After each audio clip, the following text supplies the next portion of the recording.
नमस्कार दोस्तों, Punjab Kesari Navodaya times TV में आप सभी का स्वागत है। देश की राजधानी दिल्ली में अस्पतालों में डॉक्टर हड़ताल पर हैं।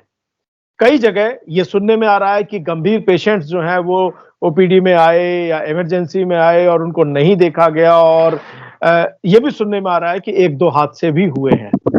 आखिर डॉक्टर इस हड़ताल के लिए मजबूर क्यों हुए? क्या वजह है, क्या रीजन है? आइए हम सब ये जानते हैं फोर्डा यानी federation of resident doctors association के अध्यक्ष डॉक्टर मनीष से। डॉक्टर मनीष सफदरजंग से हमारे साथ जुड़ गए। Doctor Manish, Punjab Kesari Navodaya times team आपका स्वागत है। नमस्कार। नमस्कार। नमस्कार डॉक्टर मनीष, क्या वजह है, आप लोग क्यों हड़ताल पर हैं? आप देख रहे हैं इस समय रोगियों की हालत बहुत गंभीर बनी हुई है बहुत सारी जगहों पर। ये हड़ताल इसलिए किया गया है क्योंकि नीट पीजी काउंसलिंग जिसके द्वारा जो हमारे पोस्ट ग्रेजुएशन करने के लिए स्टूडेंट्स आते हैं वो काफ़ी ज़्यादा डिले हो चुका है। ये जो है होना था ये मार्च अप्रैल में हो जाना था और अब दिसंबर में हमें दिसंबर तक भी नहीं हुआ है और जो मैटर सुप्रीम कोर्ट में पेंडिंग है और जो फर्स्ट डेट ऑफ हियरिंग मिली है सुप्रीम कोर्ट में वो 6 जनवरी मिली है।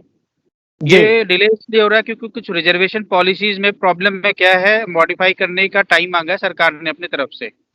जी। तो हमारा बस प्रॉब्लम हमारे हमारे साथ ये है कि हमारे जो रेजिडेंट डॉक्टर्स जो हॉस्पिटल में काम कर रहे हैं वो काफ़ी ज़्यादा परेशान हो चुके हैं, काफ़ी एग्जॉस्ट हो चुके हैं वो, क्योंकि वो लगातार आप देखिए कोरोना का पहला लहर जब आया था तब से वो लगे पड़े डटे पड़े हैं कि पहला लहर गया दूसरी लहर में भी अपनी जान की बिना परवाह किए हुए 24 घंटे 38 घंटा 36 घंटे काम करते हैं वो।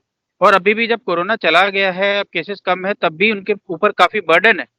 एक दिन में कम से कम वो 36 एक ड्यूटी अगर देखें तो एक ड्यूटी में कम से कम 36 से 38 घंटे उन्हें काम करना पड़ता है और अगर एक जी। हफ्ते का देखें तो 80 से 90 घंटे वो काम करते हैं। तो उनकी पर्सनल लाइफ तो बिल्कुल बर्बाद हो चुकी है। तो अब हमारा मेरे पास मैन पावर नहीं है और उस वक्त आप देखिए अभी 45,000 डॉक्टर्स जो नीट पीजी क्वालिफाई कर चुके हैं वो अपने घर पर बैठे हैं। जब आप एंटिसिपेट कर रहे हैं कि कोरोना का तीसरा लहर भी आ सकता है तो मुझे लगता है कि सरकार को जल्द से जल्द कुछ कदम उठाना चाहिए और उनको काउंसलिंग करा के जल्द से जल्द हॉस्पिटल में भेजना चाहिए। क्या वजह है? सरकार आखिर कुछ तो बोल रही होगी, आपकी सरकार से ही बात हुई है? नहीं, सरकार के साथ तो 2 बार हमारी मुलाकात हो गई है मिनिस्टर साहब से। पहली जी। मुलाकात हमारी 27 तारीख को हुई थी। उन्होंने उसमें भी एक वर्बल एश्योरेंस दिया था कि 3 से 4 दिन में वो कोशिश करेंगे कुछ कंक्रीट सॉल्यूशन निकालने का। बट जी। अब तक मतलब उन्होंने कुछ किया नहीं।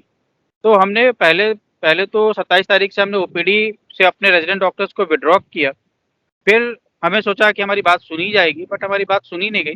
फिर धीरे-धीरे हमने रूटीन सर्विसेज से अपने रेजिडेंट डॉक्टर्स को विथड्रॉ किया, तब भी हमारी बात नहीं सुनी गई। तो अभी 3 दिन पहले हमारे फोडा की सारे रेजिडेंट डॉक्टर्स एसोसिएशन के साथ मीटिंग हुई। उसमें ये निर्णय लिया गया कि 6 तारीख से मतलब सोमवार से हम इमरजेंसी सर्विसेज भी बंद करेंगे।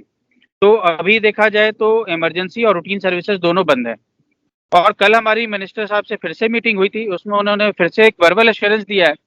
तो हमने उनसे बस यही कहा कि सर आप एक रिटन एश्योरेंस दे दीजिए, या तो रिटन नहीं दे सकते हैं तो किसी और माध्यम से मीडिया के थ्रू या ट्विटर के थ्रू आप हमारे प्रोटेस्टिंग डॉक्टर्स को बताइए कि उन्हें भी लगना चाहिए कि सरकार काफ़ी मेहनत कर रही है इस चीज़ को जल्दी करने के लिए।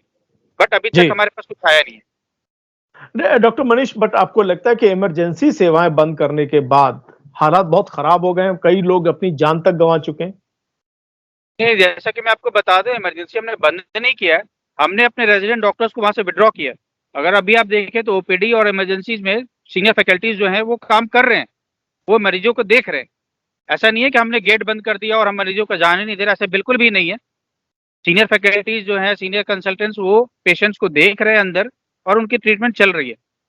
लेकिन पूरे देश की इमरजेंसी सेवाएं जो हैं वो जूनियर रेजिडेंट्स के भरोसे चलती हैं, तो आप खासतौर से ये सरकार को भी सफदरजंग, सोचना एम्स। चाहिए और पब्लिक को भी समझना चाहिए कि डॉक्टर्स की भी ज़िंदगी होती है, कब तक बर्दाश्त करता रहे।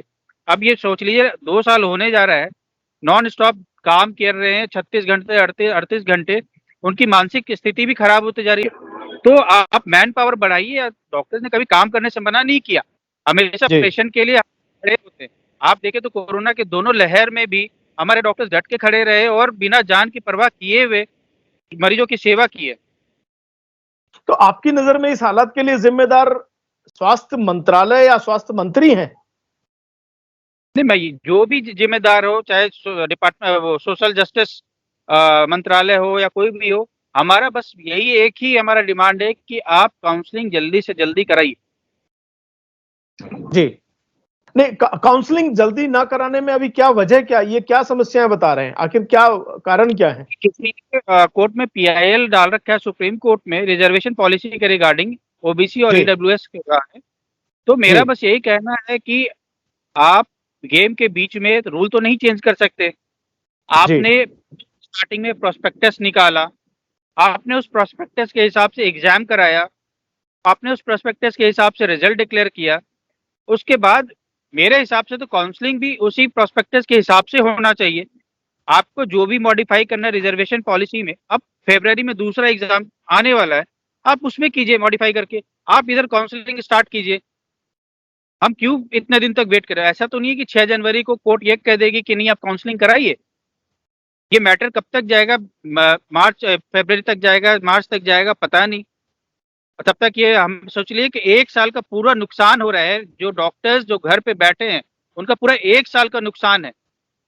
और उस समय जब आपके देश में पैंडेमिक है, आप पैंडेमिक से निकले हैं जस्ट अभी, और दूसरा आप एक्सपेक्ट कर रहे हैं कि आने वाला है, और उस समय आप 45,000 डॉक्टर्स को घर पर बिठा रखे हैं, तो ये कहीं से भी जायज नहीं है। मनीष जी, आपने सुप्रीम कोर्ट में ये बात अपनी क्यों नहीं रखी